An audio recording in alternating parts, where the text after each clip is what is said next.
सती प्रथा, ये नाम सुनते ही मन में क्या आता है? प्रेम का एक महान बलिदान या फिर एक बहुत ही क्रूर सामाजिक मजबूरी? आज हम एक ऐसे सोर्स को देखने वाले हैं जो इस विवादित इतिहास की कई परतों को खोलता है और कुछ ऐसी बातें सामने लाता है जो शायद चौंकाने वाली हों। अक्सर कहा जाता है ना कि इतिहास तो विजेता लिखते हैं, लेकिन सच कई बार उन छोटी छोटी कहानियों में, उन आंखों देखी बातों में छिपा होता है। और हमारा जो सोर्स है वो हमें ठीक यही करने के लिए कहता है कि अगर सती प्रथा को समझना है तो हमें सीधे हिस्टोरिकल रिकॉर्ड्स को देखना होगा। तो सबसे बड़ा सवाल यही है, क्या ये एक स्वैच्छिक मतलब अपनी मर्जी से किया गया बलिदान था जैसा कि कुछ लोगों का मानना है, या फिर ये एक ऐसा सिस्टम था, एक ऐसी व्यवस्था थी जहां धर्म और समाज का दबाव डालकर महिलाओं को उस आग में धकेल दिया जाता था? तो इस प्रथा के पीछे आखिर वजह क्या थी?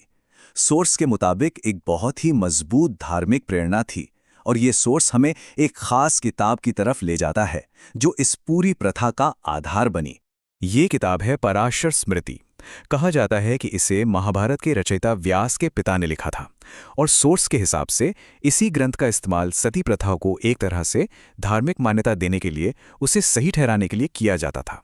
और देखिए इसमें वादा क्या किया गया था। ये वादा तो कल्पना से भी परे था। सोर्स का तर्क यह है कि ये वादा बचपन से ही लड़कियों के दिमाग में डाल दिया जाता था, एक तरह की मेंटल प्रोग्रामिंग की तरह। सोचिए, उस जमाने में जहां जानकारी के सोर्स बहुत कम थे, ये एक बहुत बड़ा इनाम था जो उनके लिए एक परम सत्य बन गया था। 3.5 करोड़ साल स्वर्ग में, ये एक ऐसा ऑफर था जिसे नजरअंदाज करना किसी के लिए भी बहुत मुश्किल होता। तो ये तो हुई धार्मिक किताबों की बात। अब जरा उन लोगों के रिकॉर्ड्स देखते हैं जिन्होंने इस प्रथा को अपनी आंखों से देखा, यानी विदेशी यात्री। हमारे सोर्स में अलग अलग सदियों के 3 खास यात्रियों का जिक्र है। इनके रिकॉर्ड्स हमें एक तरह की टाइमलाइन देते हैं, और यकीन मानिए इनके जो विवरण हैं वो अक्सर दिल दहला देने वाले हैं। तो सबसे पहले बात करते हैं 14वीं सदी की। मोरक्को के मशहूर यात्री इब्ने बतूता, उन्होंने एक सार्वजनिक जुलूस का जिक्र किया है, और एक दिलचस्प बात यह भी बताई है कि इस पूरी प्रक्रिया के लिए उस वक्त के स्थानीय मुस्लिम शासक से इजाजत लेनी पड़ती थी। इब्न बतूता जो बताते हैं उससे पता चलता है कि यह सब कुछ कितना ऑर्गेनाइज्ड और डरावना होता था।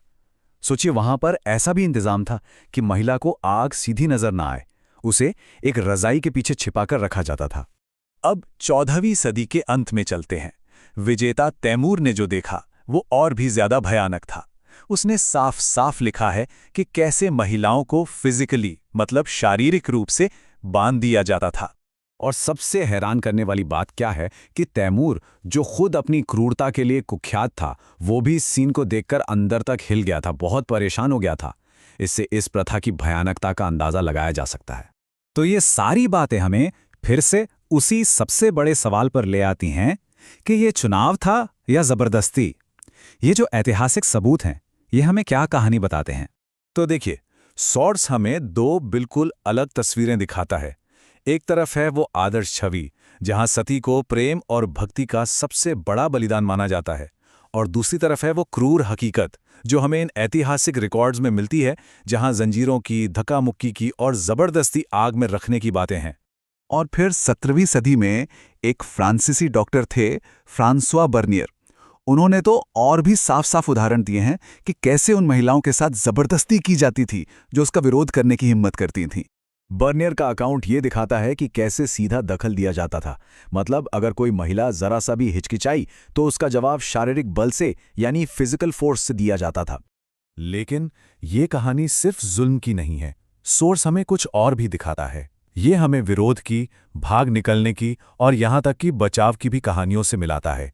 सोर्स एक पैटर्न की तरफ इशारा करता है कि जो औरतें किसी तरह भागने में कामयाब हो जाती थीं, उन्हें अक्सर उन समुदायों में पनाह मिलती थी जहां दोबारा शादी यानी पुनर्विवाह को बुरा नहीं माना जाता था।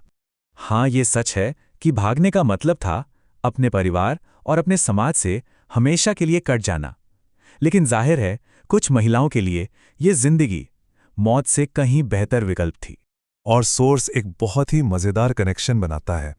वो कहता है कि ये जो बचाव के काम हो रहे थे, शायद इसी वजह से बाद में कुछ ऐसे धार्मिक कानून बनाए गए जो अलग अलग जातियों के बीच के रिश्तों को गलत ठहराते थे, उन्हें सजा देते थे।